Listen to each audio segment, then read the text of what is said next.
Inscreva-se no canal e apoie esse projeto. apoia.se/Cosmos Audiolivros e tenha acesso a todo o nosso conteúdo em MP3. Links na descrição. 23. O poder manipula a consciência do povo através do dinheiro.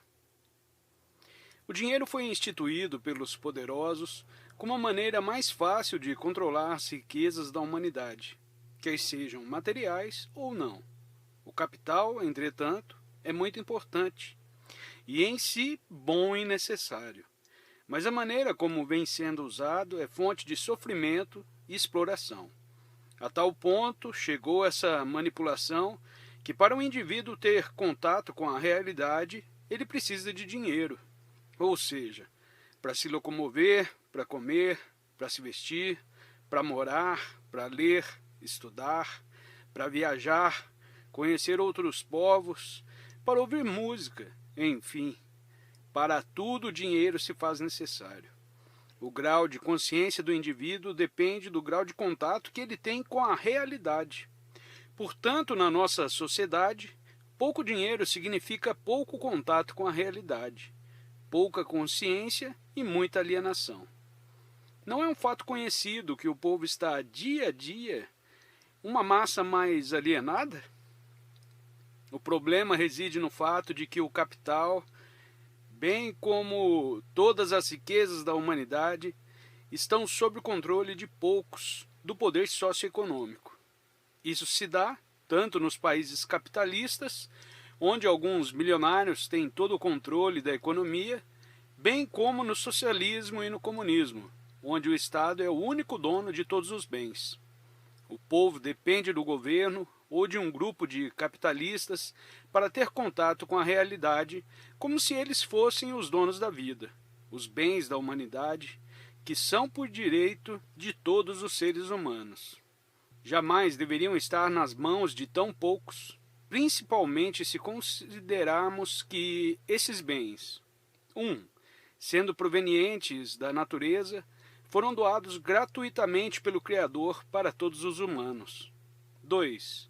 Ou eles são o fruto do trabalho do próprio povo, que produz muitas riquezas, mas sem nenhum direito de usufruir das mesmas, sustentando somente os grupos de poder. Essa situação de desequilíbrio imoral prevalece na humanidade desde que se tem conhecimento de sua história. Sempre os grupos mais invejosos, portanto mais doentes psiquicamente, acabaram por se apoderar da maior parte dos bens e do capital. Isso significa que esses grupos, que foram se sucedendo uns aos outros, adquiriram o poder sobre a vida e mesmo sobre o grau de consciência dos demais seres humanos.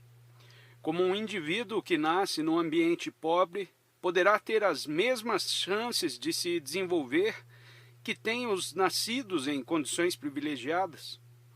Crianças que não são propriamente alimentadas não têm nem o cérebro tão bem desenvolvido como aquelas que tiveram dietas ricas em proteínas e vitaminas. Como poderia um indivíduo que não teve dinheiro para estudar ter a mesma consciência e visão dos que sempre puderam frequentar boas escolas? Portanto, criou-se um círculo vicioso. Quanto menos dinheiro, menos possibilidades. Quanto menos possibilidades, menor consciência. Quanto menor consciência, menos o povo terá condições de agir no sentido de recuperar os bens que lhe foram roubados. Note, portanto, o leitor, que o problema social e econômico é, ao mesmo tempo, problema psicológico. Uma estrutura de vida doentia, invejosa, megalômana, criada para beneficiar os mais doentes, criará automaticamente bilhões de indivíduos doentes, física e psiquicamente. As riquezas psicológicas do povo também lhe são roubadas, e a sociedade organizada, com leis invertidas, cria neuróticos e psicóticos. Certa ocasião, ficou-me muito claro como a percepção do indivíduo está condicionada à sua situação socioeconômica, e explico isso no exemplo que se segue. FB, pianista americano, recém-saído da faculdade de música, não tinha dinheiro sequer para se alimentar. Tendo recebido uma oferta de um amigo fazendeiro, aceitou trocar o trabalho na fazenda por casa e comida.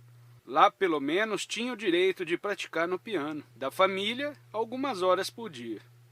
Após certo tempo, FB interessou-se pela análise e começou o tratamento.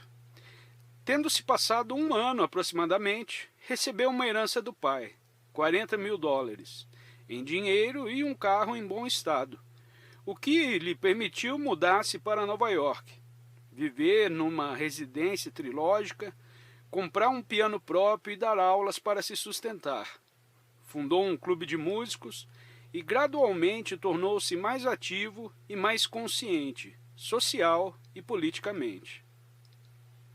Disse em uma sessão que, a partir do momento em que recebeu a herança do pai, pôde libertar-se da dependência financeira que tinha do patrão e da vida na fazenda. A percepção de si mesmo e do mundo à sua volta mudou totalmente. Disse também que se corrompia e procurava inconscientizar tudo o que percebia ao seu redor. Os problemas do pessoal da fazenda, atitudes desonestas que adotavam, a maneira neurótica em que viviam, isto é, faziam um raciocínio de autotapeação e um pacto social, pois enquanto dependesse deles financeiramente, era necessário não contrariá-los seriamente, pois temia ser despedido e se ver na rua, sem teto e sem comida. Inscreva-se no canal, dê o seu joinha, compartilhe e apoie esse projeto. apoia.se/Cosmos Audiolivros.